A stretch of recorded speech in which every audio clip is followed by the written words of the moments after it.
Assalamualaikum teman-teman, selamat datang kembali di YouTubeku. Baik, berbicara tentang YouTube, apakah ini bisa menjadi profesi utama kita? Apakah YouTube itu penghasilannya bisa menjadi pendapatan utama kita?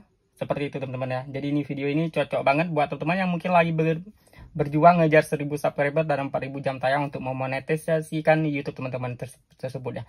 Jadi teman-teman nanti itu sudah ada gambarannya teman-teman. Jadi saya akan cerita di video ini, saya akan bagi tahu ke teman-teman semua.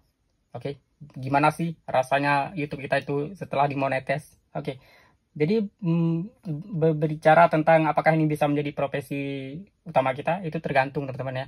Kalau misalnya teman-teman itu hanya menjadikan YouTube ini sebagai hobi, hanya menjadikan YouTube ini sebagai ya iseng-iseng seperti itu tidak bisa teman-teman ya. Itu tidak bisa menjadi profesi utama kita. Namun kalau misalnya menjadikan YouTube ini sebagai profesi utama kita, setidaknya sebelum YouTube kita itu berkembang luas, sebelum YouTube kita ini iklannya itu mahal-mahal, kita wajib upload setiap hari teman-teman ya. Jangan ya paling tidak deh 2 hari sekali teman-teman itu upload, jangan seminggu sekali. Kalau teman-teman upload seminggu sekali ketika YouTube teman-teman itu masih berproses, YouTube teman-teman itu baru-baru monetes, itu kalau teman-teman upload seminggu sekali itu tidak akan bisa menjadikan acuan utama kita, tidak bisa menjadikan penghasilan di YouTube itu menjadi pendapatan utama kita teman-teman. Namun ketika teman-teman itu bisa memproduksikan video 1 hari sekali dan juga 2 hari sekali, itu mungkin bisa teman-teman ya.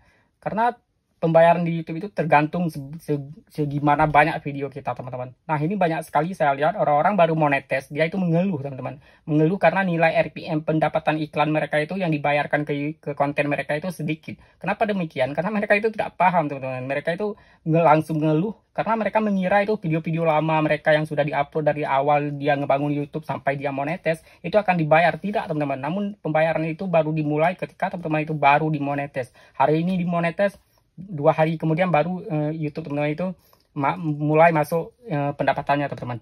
Tidak terhitung dari video-video yang lama teman-teman ya, seperti itu. Dan nilai RPM pertama-tama saat teman-teman dimonetes, jadi itu buat teman-teman yang belum tahu apa nilai RPM itu, jadi ini nilai setiap video kita muncul iklan teman-teman. Nanti teman-teman pasti tahu deh, pasti tahu RPM setiap video teman-teman itu berapa hasilnya. Dan RPM itu juga bisa berubah-berubah. Hari ini mungkin teman-teman dibayar 10.000, besok teman-teman dibayar 10.000, tergantung teman-teman ya. Itu tergantung dari performa video teman-teman. Dan saya juga mau bagi tahu, viewer dan subscriber di YouTube itu tidak mempengaruhi pendapatan kita di YouTube teman-teman. Teman-teman harus paham ini ya. Jangan teman-teman mengira nanti video orang itu ditonton sudah jutaan kali, pasti dia pendapatannya sudah puluhan juta. Itu tidak teman-teman. Namun tergantung dari performa video kita. Gimana sih cara meningkatkan performa supaya pendapatan iklan kita itu mahal? Nah, kita wajib menargetkan konten kita ini ke orang yang tepat teman-teman, tidak ke orang yang asal-asalan. Seperti juga misalnya kita itu ngebagi link di WhatsApp, ngebagi link di Facebook, kita harus tahu dulu ini penghuni Facebook kita siapa. Kita harus tahu dulu ini penghuni WhatsApp kita siapa, seperti itu. WA kita penghuninya siapa. Jangan kita buat konten yang tidak ada manfaatnya untuk orang-orang di WhatsApp kita. Itu akan hanya yang nantinya ketika mereka ngeklik, tidak sengaja ngeklik, itu akan membuat RPM kita rendah teman-teman. Jadi jangan asal-asal bagi link seperti itu. Misalnya teman-teman itu seperti saya baru-baru ini, saya itu ngebahas tentang Facebook Pro, dan saya itu langsung ngebagikan linknya ke Facebook karena saya tahu itu pengikut saya di Facebook itu banyak sekali konten-konten kreator Facebook Pro pemula teman-teman, yang sehingga sekalipun tutorial ataupun cara-cara tentang YouTube itu yang saya bahaskan, tentang Facebook itu yang saya bahas di YouTube, itu nilai RPM-nya tinggi teman-teman. Kenapa demikian? Karena penontonnya tepat. Sekalipun viewer saya sedikit, namun pendapatannya lumayan deh, seperti itu. Jadi untuk pendapatan di YouTube itu tidak tergantung pada viewer dan juga subscriber. Oke teman-teman, karena untuk viewer itu kita klik aja lalu kita keluar tidak jadi nonton, itu juga akan menaikkan jumlah viewer teman-teman, yang namun performa akan hancur, nilai RPM akan turun, jadi pembayarannya juga sedikit teman-teman ya, seperti itu. Nanti deh ke depan kalau teman-teman itu sudah ketemukan penonton yang asli, nanti RPM-nya bisa naik lagi. Namun ya seperti yang saya bilang, nama juga RPM, kayak motor ataupun di mobil, kalau kita gas cepat dia akan naik, kalau kita turunkan gas dia akan turun, seperti itu teman-teman ya.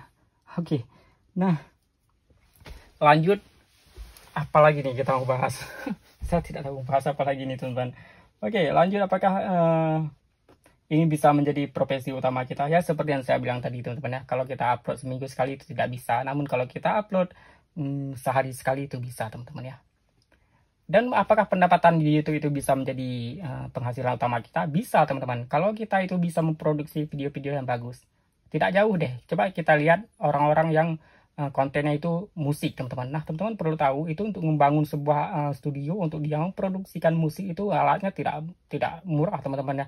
Mikrofon aja untuk rekaman itu harganya bisa 30-an juta, teman-teman. Belum lagi alat-alat editing, soundcard seperti itu ya, peredam suara, AC dalam studio, monitor untuk editing, seperti itu kan. Jadi itu modal yang mereka keluarkan tidak sedikit untuk memproduksikan video yang ditampilkan di YouTube, teman-teman. Seperti lagu-lagu Minang, apalagi lagu-lagu Inggris seperti itu ya, seperti lagu-lagu DJ seperti itu yang musiknya enak banget ketika kita dengar pakai headset dan juga sound, teman-teman. Dan itu untuk memproduksikannya mereka butuh alat yang tidak murah, teman-teman.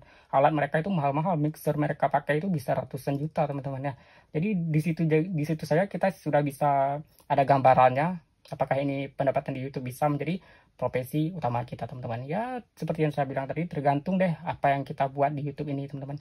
Semisalnya teman-teman itu ngebahas tentang yang tidak ada manfaatnya untuk orang lain, seperti itu, teman-teman, asal-asalan, itu juga performa video akan menurun dan RPM akan rendah. Paling dibayar 1.000 satu video, teman-teman.